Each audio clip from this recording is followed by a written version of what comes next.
Okay, so I want to talk about the two patients, one yesterday, the female basketball coach, and then the pro baseball player today, that they were both presenting literally with the same orientation, but yet their findings were different. Okay, because we're dealing with matters of degree. But this is a nice way to represent how much of something influences your outcomes, right? So let's go to the female basketball coach yesterday. So she came in with a complaint of knee pain, posterior lateral knee pain, and could not extend her knee, right? And then we had a baseball player come in with the exact same orientation that could extend his knee. And so now we have to look at the differences, like of degrees of orientation. And so both of them had a pelvis that was oriented on an oblique axis. So it was not a movement within the pelvis itself. It was a full orientation on an oblique axis, right?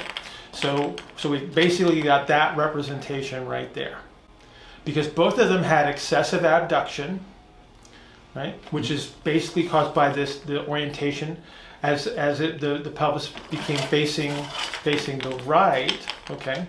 Both of them had deficits in external rotation, which is the anterior orientation component of it.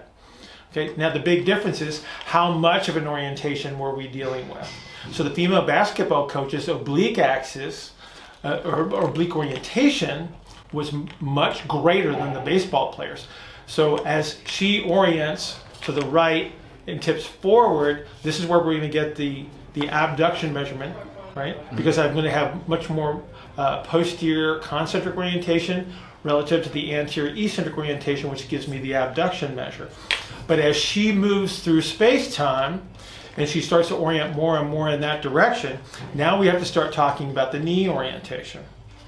So as the femur starts to follow the pelvis, as I hit a constraint here, and then I start to bring the femur with me, I get a relative tibial external rotation of the knee.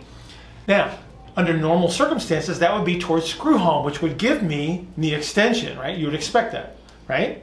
Okay, but she went so far in one direction that she gave up all of her tibial internal rotation, and she started to pick up concentric orientation on the posterior lateral aspect of the knee.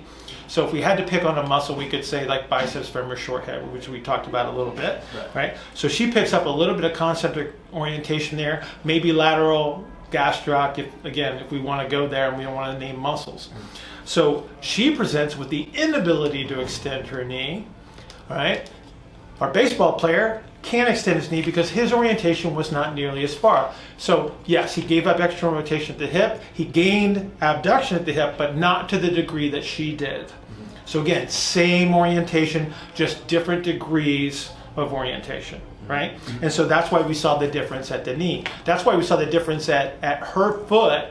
So her propulsive foot was much more exaggerated than his was, which is why, again, we saw the changes in the hallux valgus, if you will, okay? So again, that's why you start to see these things. So now you get an idea of, okay, so how much orientation do I have? Where am I hitting a constraint? And then how does that influence the outcome? So again, same orientation, but different measures. Does that make sense? Yes. There you go.